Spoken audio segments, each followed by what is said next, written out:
Ma femme m'a demandé de garder le silence lors d'un dîner pour ne pas lui faire honte. Là, un juge important a révélé que c'était moi qui avais sauvé sa carrière. Je comprends que je ne dois pas garder le silence pour cacher la vérité simplement pour que les autres se sentent à l'aise. Ma femme m'a appelé à 15h40 dans l'après-midi, et la première chose qu'elle a dite était « Ce soir, tu peux venir dîner avec la famille de la fiancée de mon frère, mais garde ta bouche fermée. » J'étais dans le garage quand elle a appelé, en train d'affûter un ciseau. Je l'ai posé. J'ai dit « C'est une belle invitation. » Elle n'a pas entendu la blague, ou elle a choisi de ne pas l'entendre. Elle a dit « Je suis sérieuse, Arlon. C'est important pour Trevor. Son père est un homme très important, et j'ai besoin que tu restes assis là, que tu sois agréable et que tu ne... » Elle a fait une pause, et je pouvais l'entendre choisir la version la plus gentille de la chose méchante. Point ne nous embarrasse pas comme tu le fais toujours. Comme tu le fais toujours. J'ai 72 ans, et ma femme de 7 ans m'a dit à 15h40 un samedi après-midi que je l'embarrasse comme je le fais toujours, et m'a demandé de m'asseoir à une table de dîner toute la soirée sans parler. Et voici ce que vous devez savoir sur moi avant que tout le reste de ceci ait un sens. Je n'ai pas discuté. Je ne lui ai rien rappelé. J'ai juste dit, compris, et je le pensais. Et j'ai raccroché le téléphone et je suis retourné affûter mon ciseau. Et ce soir-là, j'ai mis la seule bonne veste que je possède et je suis allé dîner et j'ai gardé ma bouche fermée, exactement comme on me l'avait demandé. La fiancée du frère de ma femme s'appelle Vivien, et la famille de Vivien a de l'argent, du vrai argent, le genre qui possède la pièce avant que quiconque ne parle. Le dîner était chez eux, dans une maison qui avait un hall d'entrée plus grand que mon premier appartement. Il y avait peut-être 30 personnes. Il y avait un bar avec un homme derrière. Ma femme m'a présenté exactement 2 fois. Les 2 fois comme mon mari Arlon, il est à la retraite. Et les 2 fois, elle l'a dit d'une manière qui a clos le sujet, puis elle m'a dirigé vers une chaise près du mur et m'a lancé un regard qui disait « C'est ta place ». Et je me suis assis dedans, et j'ai gardé ma bouche fermée. Le père de Vivien est juge. C'est l'homme important. Un juge en exercice, distingué, aux cheveux d'argent, le genre d'homme autour duquel une pièce s'organise sans qu'on le lui dise. Il a œuvré à cette fête comme un homme qui en avait fait un millier. Une main sur une épaule ici, un rire discret là, et tout le monde voulait un moment avec lui, et moi, assis sur ma chaise près du mur, je l'observais comme on observe le temps. Et puis ce fut l'heure du toast. Il s'est levé avec un verre, ce juge, et il a fait lentement le tour de la pièce en parlant, à la manière d'un certain type d'homme puissant, s'arrêtant devant les gens, les bénissant un par un de son attention. Il a porté un toast à sa fille. Il a porté un toast au frère de ma femme. La pièce était chaude et dorée et un peu ivre et complètement sienne. Et puis il est arrivé au bout de la longue table, parlant toujours, souriant toujours. Et il s'est arrêté devant moi. Et son sourire, j'ai vu la scène se produire. Son sourire s'est éteint. Pas en colère, en autre chose. En choc, puis en quelque chose qui ressemblait presque à de la peur, et puis en quelque chose que je n'attendais pas du tout, que je vais vous raconter parce que cela a changé ma vie. Toute la pièce le regardait maintenant parce qu'il s'était arrêté au milieu d'une phrase, et une pièce remarque quand l'homme le plus important s'arrête au milieu d'une phrase et fixe le vieil homme sur la chaise près du mur. Il a dit doucement, « Bonjour ». Et puis il a dit, « Je suis très surpris de vous voir ici ». Et ma femme, de l'autre côté de la pièce, est devenue pâle parce qu'elle pensait, elle me l'a dit plus tard, elle pensait que j'avais finalement réussi, que je l'avais embarrassé si profondément qu'un juge avait interrompu une fête pour en parler. Et puis le juge Nathaniel Cross a regardé ces 30 personnes, ma femme, son frère, Vivien, l'homme derrière le bar, et il m'a regardé à nouveau, et il a posé la question qui a rendu toute la pièce complètement silencieuse. Savent-ils qui vous êtes vraiment? Maintenant, je vais m'arrêter là, avec la pièce silencieuse et le juge qui attend, parce que je sais ce que vous pensez qu'il va arriver, et c'est proche, mais ce n'est pas ce qui compte. Vous pensez que c'est une histoire sur un vieil homme qui a été sous-estimé et s'est avéré être secrètement important, et que vous allez avoir le plaisir de regarder une femme snob ravaler ses paroles, et vous aurez un peu de ça. Je ne vais pas prétendre que je n'ai rien ressenti en me tenant dans cette pièce. Je ne suis pas un saint. Mais si c'est tout ce que vous retenez de cela, vous aurez manqué la partie qui m'a vraiment empêché de dormir ces 2 dernières semaines. La partie que j'ai le plus besoin que vous entendiez. Parce que la chose que ma femme m'a dit de faire cet après-midi était de garder ma bouche fermée. Et j'ai passé toute ma vie professionnelle. Toute la chose que ce juge était sur le point de raconter à 30 étrangers dans la salle à manger d'un homme riche. J'ai passé tout ce temps à apprendre à faire exactement le contraire. Apprendre à ouvrir ma bouche dans des pièces qui voulaient désespérément que je la garde fermée, apprendre que tout le travail, le seul travail qui ait jamais compté, était de dire la vérité à voix haute quand chaque personne puissante présente me suppliait de rester silencieux. Ma femme avait honte de la seule qualité qui était la meilleure chose en moi. Elle ne savait tout simplement pas quelle était la parce que j'avais cessé de la lui montrer, parce que je l'avais laissé me rendre petit pour maintenir la paix. C'est ça l'histoire, pas la révélation. Les années de silence que j'ai acceptées avant cela.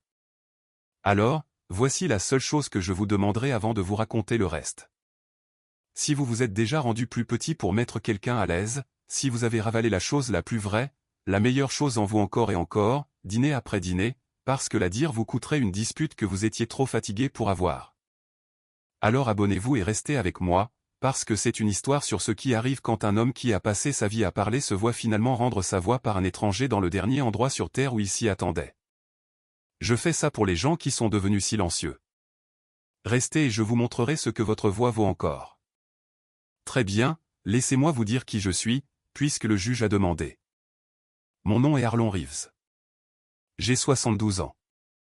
Pendant 33 ans, j'ai été juge. J'ai commencé comme juge de première instance en 1985, et j'ai entendu toutes sortes d'affaires qu'une personne peut entendre, des divorces et des meurtres et des hommes se poursuivant en justice pour des lignes de clôture. Et en 2005, j'ai été nommé à la plus haute cour de cet État. Et pendant les 9 dernières années, avant de prendre ma retraite en 2018, j'en étais le président. Laissez-moi vous dire ce que cela signifie et ce que cela ne signifie pas, parce que la plupart des gens comprennent exactement à l'envers. Cela ne signifie pas que je suis riche. Les juges ne le sont pas. J'ai gagné décemment ma vie et je l'ai économisée soigneusement et j'en ai assez. Et je conduis une voiture de 11 ans et j'affûte mes propres ciseaux parce que j'aime ça. Et rien de tout cela n'est de la fausse modestie. C'est juste la vérité de la vie. Et cela ne signifie pas que j'entre dans les pièces en m'annonçant. C'est la partie que ma femme n'a jamais pu comprendre. J'ai passé 33 ans à être la personne la plus puissante dans chaque pièce où j'entrais. Un juge l'est. C'est la conception. Toute la pièce se lève quand vous entrez. Et la chose que cela fait à une personne, si elle est attentive, c'est que cela lui donne envie de ne jamais, jamais en tirer parti en dehors de cette pièce. Parce que je voyais chaque jour ce que les gens deviennent quand ils pensent que leur titre les rend meilleurs que la personne en face d'eux. J'ai vu cela ruiner des hommes, et je me suis promis que je ne serais jamais l'un d'eux, que lorsque j'enlèverai la robe, je serai juste un homme simple, et je laisserai les gens découvrir qui j'étais seulement s'ils en avaient besoin. Ce qui signifiait que pendant 7 ans, ma propre femme avait pour la plupart oublié. Je dois vous parler de Myriam parce que vous ne pouvez pas comprendre mon mariage avec Diane sans elle. Myriam était ma première femme. Nous avons été mariés pendant 38 ans. Elle est morte en 2015 d'une chose lente qui nous a donné le temps de tout dire, ce que les gens vous disent être une miséricorde, et ça l'est. Et c'est aussi sa propre cruauté particulière de voir la personne partir si lentement. Myriam savait exactement qui j'étais, pas le titre. Elle n'aurait pas pu se soucier moins du titre. Elle connaissait l'homme, et voici la différence, et c'est tout. Myriam était la personne à qui je rentrais à la maison et à qui je disais la vérité sur les jours difficiles. Les jours où j'avais dû faire quelque chose de légalement correct et humainement terrible. Les jours où j'avais condamné un jeune homme pour qui j'avais de la peine parce que la loi ne me laissait aucune marge. Les jours où des personnes puissantes ont fait pression sur moi, et où j'ai dû décider seul si j'étais le genre de juge sur qui on pouvait faire pression. Myriam a tout entendu. Pendant 38 ans, je n'ai jamais été silencieux une seule fois dans cette maison, parce qu'il y avait une personne dedans qui voulait l'intégralité de moi, les doutes, et le poids, et les parties qui ne rentraient pas sur une plaque. Quand elle est morte, j'ai pensé que c'était la fin d'être connu. J'avais 61 ans. J'ai pensé que je finirais tranquillement et seul, et ce serait tout. Et puis 3 ans après ma retraite, j'ai rencontré Diane. Je veux être juste envers Diane parce qu'il serait facile d'en faire une méchante. Et elle n'en est pas une. C'est une personne effrayée. Et j'ai compris sa peur parce que j'avais passé 33 ans à observer des gens effrayés et je l'ai épousée quand même, les yeux ouverts. Donc, une bonne partie de cela est de ma faute. Diane a grandi avec rien et a passé toute sa vie terrifiée d'être vue comme n'ayant rien. C'est son moteur. Et une fois que vous le voyez, vous ne pouvez pas l'ignorer. Tout ce qu'elle fait, le bon sac à main, le bon restaurant, les bonnes personnes, la gestion anxieuse des apparences, tout cela est une femme de 65 ans qui fuit encore une enfance où la honte de la famille était publique. Je connais cette histoire. J'ai condamné 100 personnes dont la vie entière était cette histoire orientée dans une pire direction. Donc Diane m'a épousé, un juge veuf à la retraite, et je pense qu'au début, elle en était fière. Mon mari était juge, ça sonne bien lors d'un déjeuner, mais un titre est une chose que vous pouvez dire une fois. Il s'estompe. Et ce avec quoi elle se retrouvait au quotidien n'était pas une figure distinguée qui citait des noms, animait les pièces et lui donnait le sentiment d'être importante par association. Ce avec quoi elle se retrouvait, c'était un vieil homme simple qui conduit une vieille voiture, affûte des ciseaux et, pire que tout à ses yeux, refuse de se donner en spectacle. Parce que c'est la chose que je ne voulais pas faire, la chose qui est devenue toute la ligne de faille de notre mariage. Je ne voulais pas tirer parti de qui j'avais été. Je ne voulais pas laisser tomber le fait que j'avais été président de la Cour suprême dans les conversations pour impressionner les gens. Je ne voulais pas la laisser me présenter de cette façon. Je lui avais demandé très tôt, s'il te plaît, dis juste que je suis à la retraite. Je traitais l'homme qui garait les voitures exactement de la même manière que je traitais l'homme qui organisait la fête. Parce que 33 ans sur un banc de juge vous apprennent que ces deux hommes sont précisément égaux de toutes les manières qui compteront à la fin. Et je ne pouvais pas désactiver cela pour que ma femme ait l'air bien à une fête. Et pour Diane, tout cela ne se lisait pas comme un principe. Cela se lisait comme un manque d'effort. Cela se lisait comme de l'embarras. Laissez-moi vous donner les détails, parce qu'elle avait honte de moi et trop simple. Et la vérité était faite de petites choses, comme ces choses le sont toujours. Lors d'un dîner un an après notre mariage, j'ai mentionné, quand quelqu'un a demandé, que j'avais travaillé dans les tribunaux. Un homme de l'autre côté de la table s'est intéressé et a demandé quel type de droit et j'ai dit que j'avais été juge. Et avant que je puisse dire un autre mot, Diane a ri un peu trop vivement et a dit, « Oh, ne le lancez pas là-dessus. Il va vous ennuyer toute la nuit. » Et elle a changé de sujet. Et je l'ai laissé faire. Je suis resté assis là et j'ai laissé ma femme dire à une table pleine d'étrangers que le travail de ma vie était ennuyeux. Et j'ai gardé ma bouche fermée parce que cela ne valait pas le trajet de retour. C'était le schéma, il s'est installé cette première année et ne s'est jamais brisé. Chaque fois que la conversation dérivait vers quelque chose de réel, quelque chose sur la loi, sur la justice, sur les choses auxquelles j'avais réellement passé ma vie à réfléchir le plus, Diane l'arrêtait. Arlon, personne ne veut d'une conférence. Arlon, laisse tomber. Arlon, tu recommences. Recommencer étant avoir une pensée et la dire à voix haute. Et voici la partie dont j'ai honte, et je la raconte parce que la honte est le point essentiel. J'ai laissé faire. Je suis devenu silencieux lentement sur 7 ans, de la manière exacte dont j'avais vu une centaine de personnes abattues devenir silencieuses dans ma salle d'audience.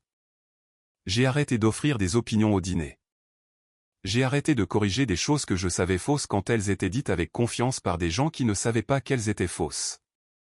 J'ai appris à m'asseoir sur la chaise près du mur, un homme qui avait passé 33 ans à être la voie vers laquelle une salle silencieuse se tournait pour écouter.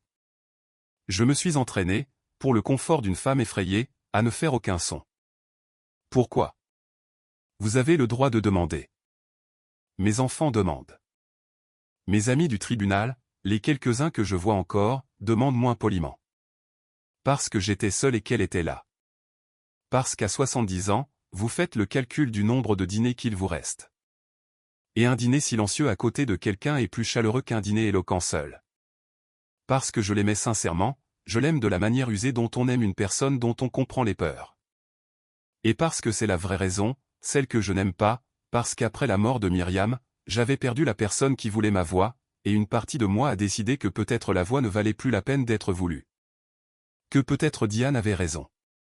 Que peut-être un vieil homme à la retraite ouvrant la bouche à un dîner est vraiment juste un embarras.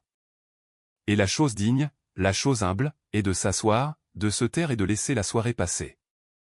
Il y a eu une nuit, peut-être après 3 ans, que je considère maintenant comme le point le plus bas, bien que je ne le savais pas à l'époque. Nous étions à un dîner, et un homme pérorait avec confiance et de manière complètement erronée sur une célèbre affaire judiciaire, se trompant sur les faits, se trompant sur la décision, se trompant sur tout le sens de l'affaire. Et c'était une affaire que je connaissais mieux que presque toute personne vivante, parce que j'avais écrit à ce sujet, parce que c'était dans mon domaine, parce que c'était le genre de choses à laquelle j'avais consacré ma vie. Et j'ai ouvert la bouche pour le corriger gentiment, juste gentiment. Et sous la table, ma femme a posé sa main sur mon genou et a serré fort, le signal, et m'a lancé le regard. Et j'ai fermé la bouche. Et j'ai laissé une table pleine de gens repartir en croyant quelque chose de faux sur la chose que je connaissais le mieux au monde, parce que ma femme préférait qu'ils aient tort plutôt que son mari soit l'homme qui savait. J'ai beaucoup pensé à cette nuit. Pas parce que c'était la pire chose qu'elle ait faite, c'était petit, elles étaient toutes petites, mais parce que c'était la nuit où j'ai senti quelque chose s'éteindre en moi tranquillement, comme une veilleuse.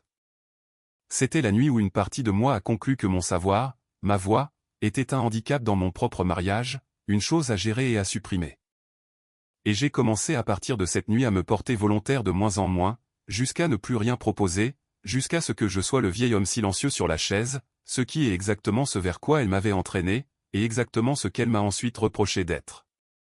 J'avais confondu être humble avec être effacé. Ce ne sont pas la même chose, et il a fallu un étranger pour me montrer la différence, et je vais passer les années qu'il me reste à m'assurer de ne plus jamais les confondre. Mais je ne le savais pas encore. Le 27 juin, je savais juste que ma femme m'avait dit de garder ma bouche fermée, et que j'avais toute l'intention d'obéir. Alors, laissez-moi vous emmener au dîner. Sur le trajet, Diane m'a briefé comme si j'étais un enfant allant à un entretien d'embauche. N'aborde pas la politique. N'aborde pas la religion. Ne corrige personne. Si quelqu'un demande ce que tu faisais, dis simplement que tu travaillais pour le comté et n'en dis pas plus. Arlon, ce ne sont pas nos genres de personnes. C'est un cran au-dessus et Trevor a une vraie chance ici. Et je ne te laisserai pas tout gâcher en te lançant sur un de tes sujets. Elle m'a regardé à un feu rouge. Peux-tu faire ça pour moi, pour une nuit? Et j'ai dit, je peux le faire. Et je le pensais. Comprenez bien, je n'étais pas assis là à comploter une révélation. Je n'avais aucune idée de qui était le père de Vivien. Diane avait dit un juge, mais il y a beaucoup de juges, et j'étais à la retraite depuis 8 ans, et j'ai supposé que c'était un type local que je n'avais jamais croisé. J'étais totalement préparé à passer toute la soirée comme un meuble. J'avais fait ma paix avec le statut de meuble il y a des années. La maison était exactement ce que vous imaginez. Des nouveaux riches imitant les anciens riches. Tout un peu trop poli, un peu trop assorti, un lustre qui coûte plus que ce qu'une infirmière gagne en un an. Les gens de Vivien étaient dans la construction et le développement, et ils avaient cette confiance particulière des gens qui n'ont jamais été une seule fois dans leur vie la personne la moins importante dans une pièce, et ne peuvent même pas imaginer ce que cela pourrait être. Ils ont été parfaitement polis avec moi, d'une manière qui est pire que l'impolitesse. Un jeune homme a pris mon manteau et a estimé le prix de ma veste du regard dans le même mouvement. La mère de Vivien m'a serré la main et regardait déjà par-dessus mon épaule pour trouver quelqu'un de mieux avant que nos mains ne se soient complètement touchées. Quand Diane m'a présenté, mon mari Arlon, il est à la retraite, j'ai vu l'information atterrir et être classée sous personne, et le visage de la personne faire la petite réinitialisation polie vers le prochain être humain plus utile. Je connais ce regard, mon Dieu, comme je connais ce regard. J'ai passé 33 ans à regarder des gens puissants le lancer aux pauvres, aux accusés, aux sans importance. J'avais passé 33 ans à m'assurer que dans ma salle d'audience, au moins, ce regard ne vous achetait rien, que l'homme au costume bon marché recevait de moi exactement la même gravité et la même patience que l'homme qui possédait le bâtiment. Et me voilà, à en être le destinataire dans un hall d'entrée, à 72 ans, classé sous personne. Et savez-vous ce que j'ai fait? Je les ai laissés faire. Je me suis servi un verre d'eau auprès de l'homme derrière le bar. Je l'ai remercié par son nom, André, parce que j'avais entendu quelqu'un d'autre l'utiliser, et il m'a regardé un peu surpris, de la manière dont les gens de service regardent quand un invité les voit. Et je suis allé trouver ma chaise près du mur, je me suis assis dedans, j'ai gardé ma bouche fermée, et j'ai regardé le père de Vivien tenir le haut du pavé. Je veux vous le décrire tel que je l'ai vu cette nuit-là, avant de savoir, parce que le fait de ne pas savoir est important. Il avait à peu près mon âge, peut-être quelques années de moins. Cheveux d'argent, magnifiquement coupés, un bon costume sombre. Et il avait ce truc, vous savez, ce truc, l'aisance d'un homme qui a été la personne la plus importante dans la pièce tellement de fois qu'il n'a plus besoin d'essayer. Il est, tout simplement, et la pièce est d'accord. Il se déplaçait à travers ces 30 personnes comme un courant, et elles se tournaient vers lui comme si elles étaient enracinées et qu'il était la lumière. Et pour être honnête, j'ai ressenti la vieille désapprobation fatiguée que j'avais combattue toute ma carrière, parce que j'ai rencontré cet homme 1000 fois, celui qui a appris à porter son importance comme une eau de Cologne. Et j'ai vu ce que ce genre de certitude fait au jugement d'une personne. Et je suis resté assis là et j'ai pensé, sans charité, voilà un homme qui n'a jamais douté de lui-même un seul jour de sa vie. J'avais tort à son sujet. C'est la première chose que vous devez savoir. Je lui faisais exactement ce que la pièce me faisait. Je lisais la surface et je le classais. J'avais oublié ma propre première règle, celle que j'avais fait réciter à des salles pleines d'avocats. On ne connaît pas une personne tant qu'on ne sait pas ce qu'il lui en a coûté de devenir ce qu'elle est. Le toast a commencé vers 21h. Quelqu'un a tapoté un verre. Le père de Vivien s'est levé, et la pièce s'est tue pour lui instantanément, comme elle ne s'était tue pour personne d'autre de toute la nuit. Et il a commencé à parler, et il était bon. Chaleureux, drôle, sans hâte. Il a porté un toast à Vivien, sa fille, et il y avait un amour sincère dedans. Et je me suis un peu adouci parce qu'un homme qui aime sa fille comme ça a au moins une chose de juste. Il a porté un toast à Trevor, le frère de ma femme, généreusement, l'accueillant dans la famille. Et pendant qu'il parlait, il a fait ce que font les hommes puissants. Il a commencé à se déplacer, dérivant lentement le long de cette longue table, s'arrêtant pour poser une main sur une épaule, pour inclure un visage, pour que chaque personne se sente choisie un instant. Il était peut-être à 15 pieds de moi. Je ne faisais que regarder. Je n'avais absolument aucune idée. Il se dirigeait vers le mur où j'étais assis, et je me souviens avoir pensé mollement, il va m'ignorer comme tout le monde m'a ignoré toute la nuit, et cela m'allait. J'aurais préféré. Il a atteint le bout de cette longue table et l'a contournée, et il a vu mon visage, et j'ai vu arriver à un homme puissant une chose que je n'ai vue qu'une poignée de fois dans ma vie. Je l'ai vu se décomposer complètement et se reconstituer en environ 4 secondes devant tout le monde, sans bouger un muscle en dessous du cou, parce que le juge Nathaniel Cross regardait le vieil homme sur la chaise près du mur, le retraité anonyme, le mari qu'ils avaient classé sous personne. Et le juge Nathaniel Cross avait de nouveau 28 ans, terrifié, debout à un pupitre dans ma salle d'audience, avec toute sa vie sur le point de se briser. Maintenant, je dois vous ramener en 1990 parce que rien de ce qui s'est passé dans cette salle à manger n'a de sens sans cela. Et c'est le cœur de toute l'affaire. En 1990, j'avais 36 ans et 5 ans de service au tribunal de première instance, jeune pour ce poste, découvrant encore quel genre de juge j'allais être. Et sur mon rôle est arrivée une affaire à laquelle j'ai pensé chaque année de ma vie depuis. Une affaire qui m'a fait, comme elle l'a fait lui. Je changerai les détails qui doivent être changés, mais la forme est vraie. Il y avait une famille dans cet état, je les appellerai les Vandermeer, ce qui n'est pas le nom, qui possédait des entreprises de construction et de développement, et à travers elles, possédait beaucoup d'autres choses, y compris, il était largement entendu. Plusieurs personnes qui n'auraient pas dû être possédables. Des juges, un procureur ou deux. Les Vandermeer étaient le genre de puissant où le pouvoir était silencieux et total et n'avait jamais besoin d'être exprimé. Et un jeune homme avait été gravement blessé, de façon permanente, sur un chantier Vandermeer parce que les Vandermeer avaient pris un raccourci sur lequel ils avaient été formellement avertis et avaient choisi sur papier d'ignorer. Parce que le réparer coûtait de l'argent et la colonne vertébrale d'un ouvrier non. Et ce jeune homme qui n'avait rien, qui n'était personne, les a poursuivis. Aucun cabinet de la ville n'a voulu prendre l'affaire. On ne poursuivait pas les Vandermeer. C'était une façon de mettre fin à sa carrière. Elle a finalement atterri chez un jeune avocat à peine sorti de l'école depuis 2 ans, travaillant seul dans une chambre louée. Première génération, fils d'immigrants qui avaient nettoyé les bâtiments des autres pour qu'ils puissent aller à l'école de droit. Il l'a prise parce que personne d'autre ne le voulait et parce que l'homme blessé méritait quelqu'un, et tout le monde, y compris lui, comprenait qu'il allait perdre, parce que c'était simplement ainsi que le monde était arrangé. Ce jeune avocat était Nathaniel Cross. Je les ai vus essayer de le briser pendant des mois dans ma salle d'audience et en dehors. Les Vandermeer avaient 6 avocats du meilleur cabinet de l'État, et ils l'ont enterré sous le papier, et ils ont demandé le rejet pour tous les motifs imaginables, et ils ont fait savoir de 1000 manières discrètes que le pouvoir fait savoir les choses, que cette affaire devait disparaître. Et que toute personne censée le comprenait, et j'ai ressenti la pression aussi. Je veux être honnête à ce sujet, parce que le jeune avocat n'était pas le seul à subir des pressions. J'ai reçu les appels, pas des appels grossiers. Les gens puissants ne sont jamais grossiers, mais un déjeuner ici, un mot d'un collègue plus âgé là, une mention que j'étais jeune et que j'avais une longue carrière devant moi, et que certaines affaires n'étaient pas la colline sur laquelle un juge prometteur mourait.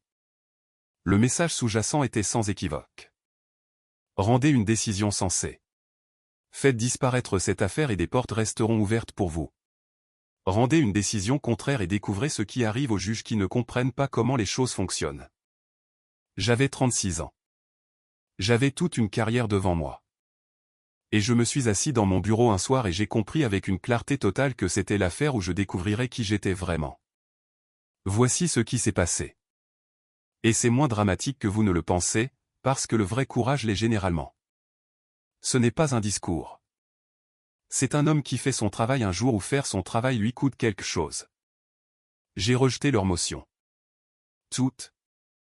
Non pas par sympathie pour l'homme blessé. Un juge qui statue par sympathie est aussi dangereux qu'un juge qui statue sous la pression. Mais parce que la loi et les faits l'exigeaient, et j'avais décidé que la loi et les faits seraient les deux seules choses qui auraient un vote dans ma salle d'audience, et que la possession silencieuse de la moitié de l'État par les Vandermeer ne le rachèterait, dans cette seule pièce. Absolument rien. Mais le moment qui compte, celui que Nathaniel a porté pendant 36 ans, n'était pas une décision. C'était plus petit.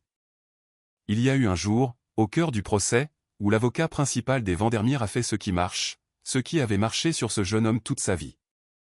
Il a traité Nathaniel comme s'il n'était personne. Ouvertement, avec mépris, il a fait une remarque au dossier sur l'inexpérience de l'avocat et son évidente méconnaissance de la manière dont ses affaires sont correctement traitées, et il l'a fait avec un petit sourire à la galerie. Et j'ai regardé ce jeune avocat, seul, épuisé, dépassé en nombre 6 contre 1, portant tout le poids de la vie d'un homme brisé sur ses 2 ans d'expérience. Je l'ai vu commencer à plier. Je l'ai vu le croire. Je l'ai vu rétrécir à ce pupitre pour devenir le personne qu'ils avaient tous décidé qu'il était. Et j'ai arrêté les débats. J'ai dit, pour le procès-verbal, devant les 6 avocats coûteux, la galerie et tout le monde, l'avocat s'abstiendra de caractériser Maître Cross.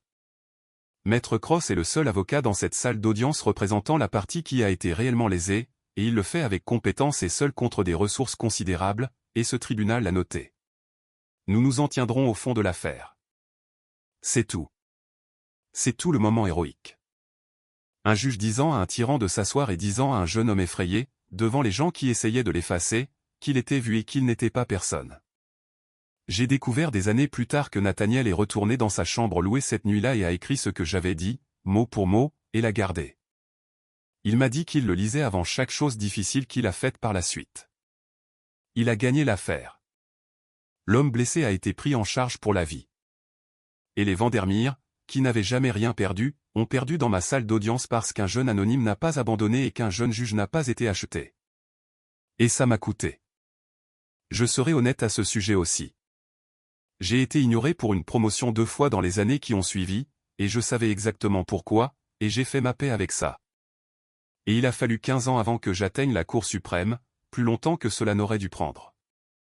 Et chacune de ces années en valait la peine, parce que j'avais découvert qui j'étais, et la réponse était un homme qui ne garderait pas sa bouche fermée quand cela comptait.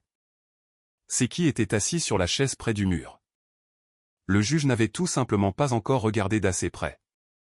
Ni, pendant 7 ans, ma femme. Il y a une autre partie, et c'est la partie qui fait que le mot vraiment dans sa question atterrit comme il l'a fait. Après cette affaire, je n'ai pas adopté Nathaniel Cross ni ne l'ai mentoré de manière formelle. Ce n'est pas comme ça que ça fonctionnait. Mais je l'ai observé au fil des ans depuis le banc. J'ai vu ce jeune avocat devenir un très bon avocat, puis un grand avocat, toujours pour les gens que personne d'autre ne prendrait, et quand il a finalement, des années plus tard, été considéré pour un poste de juge lui-même, on m'a demandé discrètement, comme on demande ces choses, ce que je pensais de lui. Et je leur ai dit la vérité. Je leur ai dit qu'il était le meilleur avocat de sa génération que j'avais vu, qu'il avait plus d'intégrité en lui que n'importe quels 3 hommes que je pouvais nommer, et que si cet État avait un peu de bon sens, il le mettrait sur le banc et l'y garderait. Je l'ai écrit, j'ai signé de mon nom, et à ce moment-là, mon nom signifiait quelque chose et ça a aidé. Ce n'était pas la seule chose. Il l'avait mérité 10 fois par lui-même. Mais quand un homme décide s'il doit croire en lui-même assez pour atteindre quelque chose, parfois ce qui le fait basculer, c'est de savoir que quelqu'un qu'il respecte y croit déjà. J'ai eu la chance d'être cela pour lui 2 fois dans une vie. Nous ne nous étions pas parlé depuis probablement 15 ans. Nos chemins étaient parallèles mais se croisaient rarement. Tribunaux différents, monde différent, et puis j'ai pris ma retraite. Et puis Myriam est morte, et je suis complètement sorti de ce monde. Et je suppose que pour tous ceux qui y étaient encore, j'ai simplement disparu comme le font les retraités. Un ancien président de la Cour suprême devenu silencieux, devenu simple, marié à une femme gentille et anxieuse, et disparu dans un garage avec ses ciseaux. Alors, quand Nathaniel Cross est arrivé au bout de cette table et m'a trouvé assis sur la chaise près du mur, classé sous personne, vêtu de ma seule bonne veste, ayant été présenté toute la nuit comme mon mari, il est à la retraite, il n'était pas seulement surpris de voir un ancien collègue. Il était surpris, j'ai compris plus tard, de voir l'homme qu'il avait défendu quand il n'était personne, être traité comme personne dans la maison de sa propre famille, sans rien dire et en laissant faire. Et ça, je pense, c'est ce qui a réellement arrêté le toast, pas les retrouvailles, l'injustice de la situation. Nathaniel Cross avait passé 36 ans à lire une phrase sur un bout de papier qui lui disait qu'il n'était pas personne, et il a levé les yeux du dîner de fiançailles de sa propre fille et a vu l'homme qui avait écrit cette phrase être transformé en personne à 10 pieds de distance.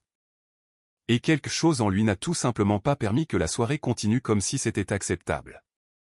Alors il s'est arrêté, son sourire s'est éteint et il a dit « Bonjour, je suis très surpris de vous voir ici. » Et puis il a regardé tout le monde, ma femme devenue pâle, les gens qui m'avaient classé sous personne, et il leur a demandé s'ils savaient qui j'étais vraiment. Et dans cette salle complètement silencieuse, avant que quiconque puisse répondre, il a répondu lui-même. Il s'est tourné vers la salle et il n'a pas élevé la voix. J'ai remarqué ça, le vieil artisan en moi l'a remarqué, qu'il avait appris quelque part que la voix la plus basse dans une salle silencieuse est la chose la plus forte qui soit. Et il a dit, la plupart d'entre vous ne le connaissent pas, alors laissez-moi le présenter correctement, car je ne pense pas que j'aurai une autre chance de le faire devant autant de monde. Il a fait un geste vers moi avec son verre. Ma femme avait une main sur sa gorge. Voici Arlon Reeves.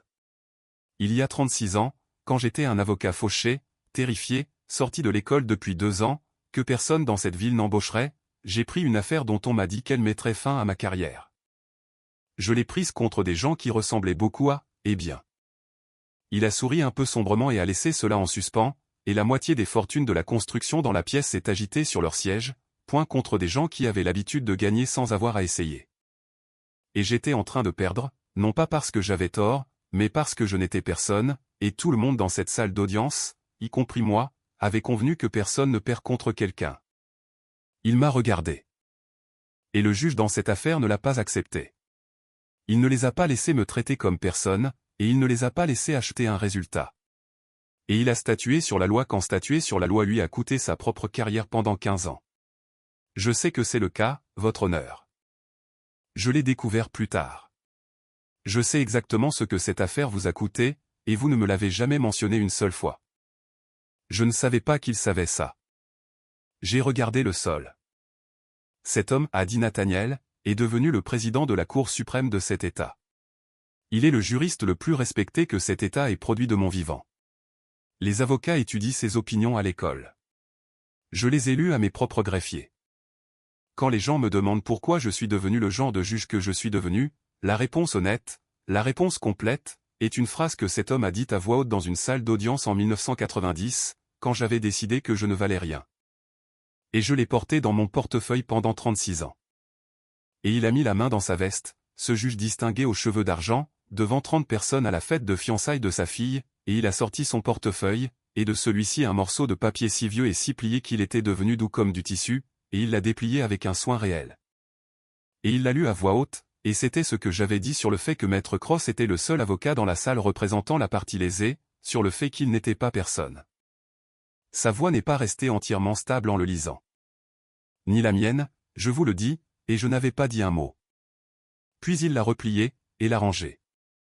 Et il a regardé la salle pleine de gens qui avaient passé la soirée à ne pas me voir, et il a dit simplement, « Alors, quand je demande si vous savez qui il est vraiment, c'est qui il est. » Et j'aimerais savoir pourquoi l'homme le plus honorable devant lequel je me suis jamais tenu est assis sur une chaise près du mur. Je veux vous dire à quoi ressemble une pièce quand elle doit réassembler tout ce qu'elle a décidé sur une personne, tout d'un coup, en public. Ce n'est pas satisfaisant comme on pourrait le penser. C'est la vérité honnête. J'avais, je l'admets, imaginé un moment comme celui-ci dans un petit coin amer de moi-même pendant 7 ans, le moment où ils découvriraient tous. Et j'avais supposé que cela ressemblerait à un triomphe. Cela ne ressemblait pas à un triomphe. C'était étrange et un peu triste et j'étais surtout conscient d'un visage dans cette pièce et ce n'était aucun des leurs. C'était celui de Diane, parce que tous les autres dans cette pièce réarrangeaient un étranger. Mais ma femme réarrangeait son mari. Tous les autres apprenaient qui était le vieil homme sur la chaise. Diane apprenait de qui elle avait eu honte pendant 7 ans, dîner après dîner. Tous les autres ont pu ressentir un agréable embarras social, puis une hâte de le corriger. Diane a dû rester là et comprendre que l'homme à qui elle avait dit cet après-midi même à 15h40 de garder sa bouche fermée pour ne pas l'embarrasser était un homme dont le refus de garder sa bouche fermée il y a 36 ans était lu à voix haute depuis un portefeuille par l'homme le plus important. Qu'elle ait jamais essayé d'impressionner comme la chose la plus admirable que quiconque dans la pièce ait jamais vue. J'ai vu l'impact sur elle. J'ai vu de nombreux visages recevoir de dures nouvelles. C'est une grande partie de ce que fait un juge. Et je vais rendre à Diane ce qui lui est dû ici, parce que c'est le moment où elle aurait pu devenir plus petite et elle ne l'a pas fait. Et c'est la raison pour laquelle je suis toujours marié avec elle. Donc je vais le dire honnêtement. Elle n'a pas fait ce qu'une certaine sorte de personne fait, c'est-à-dire se précipiter à travers la pièce et commencer à jouer la fierté. Commencer à dire à tout le monde, oui, bien sûr, mon mari, le président de la Cour suprême, commencer à revendiquer rétroactivement un homme qu'elle avait passé la soirée à diriger vers le mur. Elle aurait pu. Cela aurait été facile et cela aurait été dégoûtant et je l'aurais su. Elle ne l'a pas fait. Elle est juste restée là, la main sur la gorge, et elle m'a regardé de l'autre côté de la pièce et ses yeux se sont remplis. Et ce qu'il y avait sur son visage n'était pas un calcul social. C'était de la honte. De la vraie honte, le genre utile, le genre qui signifie qu'une personne se voit réellement pendant un moment. Elle m'a regardé comme on regarde quelqu'un à qui on a fait du tort quand on vient de comprendre l'ampleur de la chose. Et puis le père de Vivien, Nathaniel, traversait la pièce vers moi, et 30 personnes se levaient réellement, comme une salle d'audience se lève, bien qu'aucun d'eux n'aurait pu dire pourquoi il s'était levé. Et il a pris ma main dans les siennes, et il a dit doucement, juste à moi, votre honneur, mon Dieu, c'est bon de vous voir. Et ses yeux étaient humides, et je me suis levé de la chaise près du mur finalement, et j'ai serré la main du jeune homme effrayé que j'avais défendu il y a 36 ans, maintenant âgé de 64 ans, aux cheveux d'argent et tenant une salle. Et j'ai dit la première phrase complète que j'avais prononcée de toute la nuit. J'ai dit, bonjour, Nathaniel. Vous avez bien réussi. J'ai toujours su que vous le feriez. Il y a eu un moment un peu plus tard cette nuit-là, que je n'ai cessé de ressasser. Nathaniel m'a eu seul une minute, loin de la table, sur une terrasse arrière où c'était calme, et il était différent là-bas, pas le juge tenant une salle, juste un homme de 64 ans parlant à la personne qui avait changé sa vie. Et il a dit, puis-je vous dire quelque chose que je ne vous ai jamais dit? Et il m'a dit que la nuit de cette décision en 1990, il avait déjà écrit sa lettre de démission du barreau. Elle était dans la poche de son manteau dans la salle d'audience. Il avait décidé qu'il n'était pas assez fort pour ça, que le monde était simplement construit pour les Vandermeer et contre des gens comme lui et son père, et qu'il allait abandonner et faire autre chose, quelque chose de plus sûr. Quelque chose qui ne lui demanderait pas de se tenir seul à un pupitre et de perdre face au pouvoir encore et encore pour le reste de sa vie. Et puis j'ai dit la chose sur lui depuis le banc, qu'il n'était pas personne, que le tribunal l'avait noté, et il est retourné dans sa chambre louée cette nuit-là, il a sorti la lettre de démission de sa poche et il l'a déchirée. Vous ne m'avez pas seulement aidé à gagner une affaire, votre honneur, a-t-il dit sur cette terrasse, et sa voix n'était pas stable. Vous êtes la raison pour laquelle je n'ai pas complètement quitté le droit à 28 ans.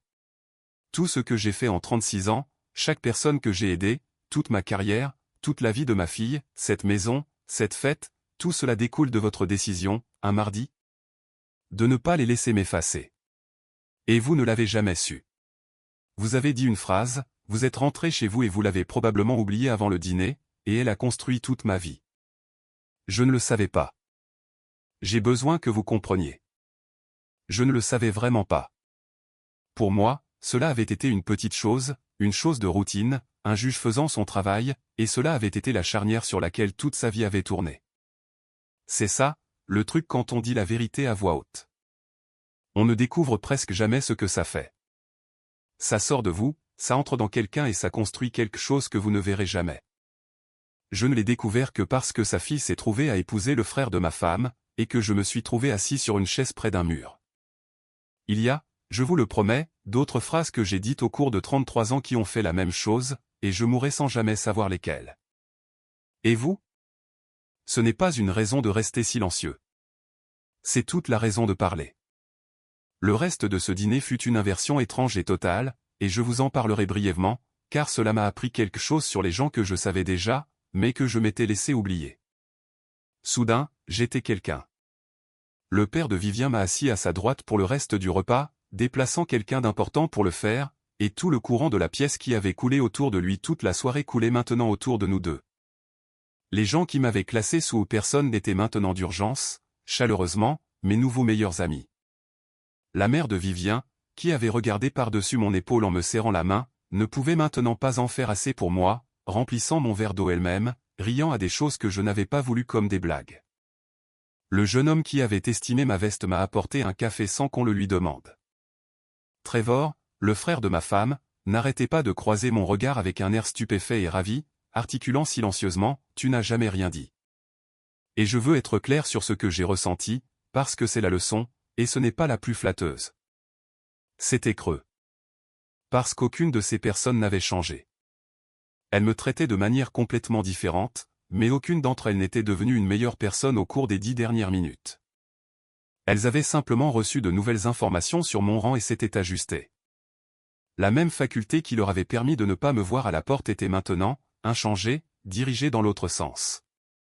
J'étais valorisé pour la mauvaise raison, pour le titre, le rang, la chose que j'avais passé toute ma vie à refuser d'utiliser, par des gens qui, 10 minutes plus tôt, ne m'accordaient aucune valeur par manque de cela. Les deux seules personnes dans cette pièce dont l'estime signifiait quelque chose pour moi étaient les deux seules qui n'avaient pas changé du tout. Nathaniel, qui m'avait honoré avant d'avoir une raison sociale de le faire, quand je n'étais encore que le vieil homme près du mur, qui m'a honoré, en fait, précisément parce que j'étais traité comme personne, et non malgré cela. Et Diane, dont le visage seul dans toute cette pièce scintillante ne montrait pas de recalcul, mais du chagrin. Tous les autres ont juste réévalué l'actif. J'avais passé 33 ans à regarder les gens faire exactement cela. Et voilà que ça se reproduisait une fois de plus dans une belle salle à manger, pour mon bénéfice, et c'était aussi laid de près que ça l'avait toujours paru depuis le banc. J'ai été courtois. Je veux dire que je n'ai pas passé la soirée à être froid avec les gens pour les punir pour leur attitude à la porte. Ce n'est pas qui 33 ans ont fait de moi. J'ai parlé avec eux, et j'ai laissé Nathaniel raconter ses histoires, et j'ai répondu au flot soudain de questions sur des affaires, et la cour, avec autant de patience que j'en avais, et ce fut, à sa manière, une soirée charmante, la plus charmante que j'ai eue depuis des années. Parce qu'après 7 ans de silence, j'étais autorisé à être tout entier moi-même à une table de dîner, à voix haute, et personne ne m'a fait taire. Mais la chose que j'ai gardée, la chose avec laquelle je suis rentré à la maison, ce n'était pas la différence. C'était le visage de Diane, parce que c'était la seule chose réelle dans la pièce et c'était la chose dont j'allais devoir parler à ma femme, et je ne savais pas encore ce que j'allais dire. Nous sommes rentrés en silence pendant un long moment. Pas le genre de silence confortable. Elle attendait que je dise quelque chose. Et je pense qu'elle était préparée à ce que ce soit cruel, parce qu'elle savait, Diane n'est pas une femme stupide. C'est une femme effrayée. Il y a une différence. Elle savait que j'avais toutes les cartes en main maintenant et qu'un homme inférieur ou plus en colère les jouerait. Je ne les ai pas jouées. Mais je ne l'ai pas laissé s'en tirer non plus.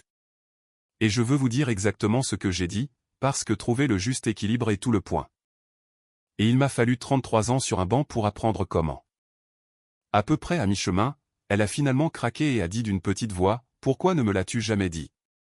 Et il y avait une accusation enfouie dedans, une petite, comme si c'était en quelque sorte de ma faute de l'avoir cachée. Et j'ai garé la voiture sur l'accotement, je l'ai mise au point mort, et je me suis tourné pour faire face à ma femme, et pour la première fois en 7 ans, j'ai utilisé la voix, pas forte, je n'ai jamais eu besoin de force. La voix que j'utilisais quand une salle d'audience avait besoin de comprendre que la prochaine chose dite comptait. J'ai dit, Diane, je te l'ai dit. Je te l'ai dit la première année, au dîner des Henderson, quand j'ai mentionné que j'avais passé ma vie sur le banc et que tu as dit à la table que j'étais ennuyeux et que tu as changé de sujet. Je te l'ai dit chaque fois que tu m'as fait taire. Je te dis qui je suis depuis 7 ans. Tu ne voulais pas savoir. C'était plus confortable pour toi d'avoir un mari dont tu pouvais avoir un peu honte qu'un mari à côté duquel tu aurais dû te sentir petite. Alors tu as décidé que j'étais le vieil homme embarrassant sur la chaise parce que c'était plus facile que de découvrir que je pourrais être quelqu'un à la hauteur de qui tu devrais te hisser. Elle a commencé à pleurer. Et je ne me suis pas arrêté, mais je me suis adouci, parce que le but n'a jamais été de gagner. J'ai dit, je ne te dis pas ça pour te blesser. Je te le dis parce que j'ai fait quelque chose de mal aussi, et mon erreur était pire parce que je savais mieux. Je t'ai laissé faire. Je suis resté silencieux sur son chaise près de 100 murs parce que garder la paix avec toi me semblait plus facile que d'être pleinement moi-même.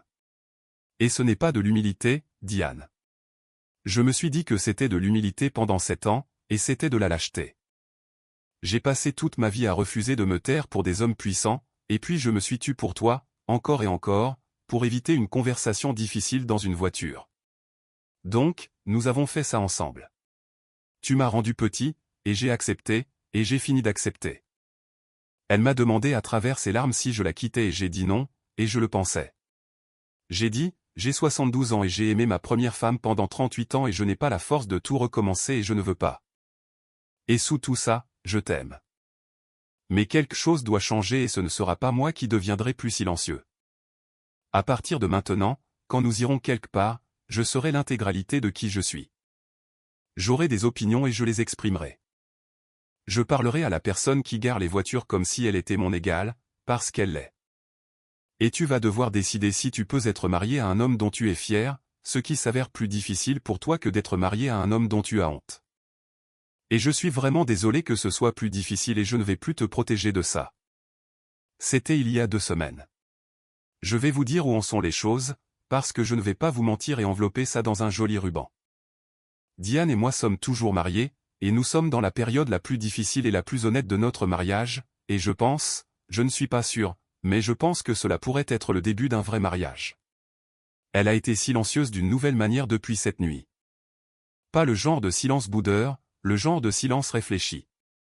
2 jours après, elle m'a dit quelque chose au petit déjeuner que je n'attendais pas. Elle a dit, j'ai eu honte des mauvaises choses toute ma vie. Et puis elle n'a rien pu dire de plus, et aucun de nous n'a insisté. Mais une femme qui peut dire cette phrase à voix haute à 65 ans est une femme qui pourrait réellement changer. Et j'ai décidé de le découvrir, parce que les gens le peuvent. Je les ai vus le faire. Généralement tard et généralement de la manière difficile, qui est la seule manière réelle. Nathaniel et moi avons déjeuné 2 fois. Nous allons continuer à le faire. 36 ans. J'ai laissé cette amitié s'éteindre par une idée mal placée que les retraités devraient disparaître. Et il a fallu que sa fille épouse le frère de ma femme pour me la rendre, et je ne vais pas la gaspiller. Il a toujours le papier dans son portefeuille. Il me l'a montré à nouveau au déjeuner et je lui ai dit que c'était la chose la plus humble que j'ai jamais vue. Et il a dit, Votre honneur, vous n'avez aucune idée de ce que ça a fait pour moi ce jour-là d'être vu. Et je savais. Je savais exactement, parce qu'il y a 2 semaines, à 72 ans, sur une chaise près d'un mur, j'ai redécouvert ce que ça fait à une personne d'être vue quand elle avait commencé à croire qu'elle n'était personne. Alors, voici ce que je veux vous laisser, et ensuite je vous laisserai partir. J'ai passé 7 ans à confondre 2 choses qui ne sont pas les mêmes.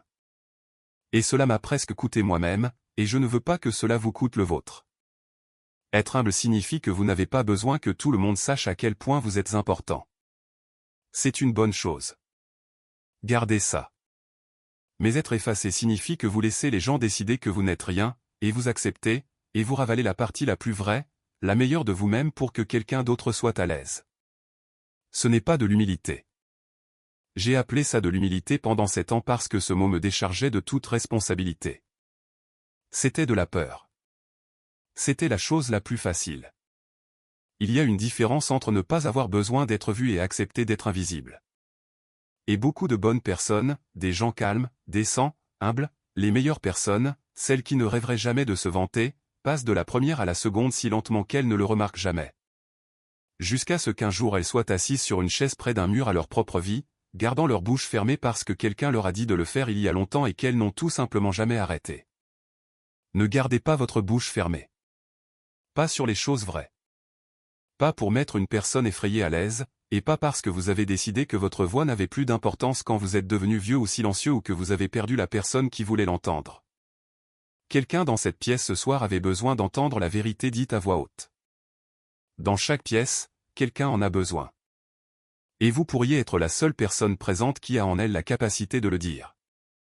Alors, voici ma question, et je vous lis tous. Quand vous êtes-vous rendu plus petit pour la dernière fois pour mettre quelqu'un à l'aise? Et quelle était la chose vraie que vous avez ravalée pour le faire? Vous n'avez pas à nommer la personne. Dites-moi juste la chose que vous n'avez pas dite. Dites-la ici si vous ne pouvez pas encore la dire là-bas. Parce qu'un homme a passé 36 ans à porter une phrase dans son portefeuille que quelqu'un a dite à voix haute quand ça comptait, et elle a construit toute sa vie. Et vous ne savez jamais quelle phrase dite à voix haute sera celle de quelqu'un. Et si cela vous a atteint, si vous avez été assis sur la chaise près du mur, alors abonnez-vous et venez vous asseoir plus près. Je serai là. Je fais ça pour les gens qui sont devenus silencieux et qui commencent à se souvenir qu'ils ont une voix. Ma femme m'a dit de garder ma bouche fermée pour que je ne l'embarrasse pas. L'homme le plus respecté dans cette pièce s'est levé et a dit à tout le monde que ne pas garder ma bouche fermée était la chose la plus admirable que j'ai jamais faite. Les deux concernaient la même voix. Je vais continuer à l'utiliser.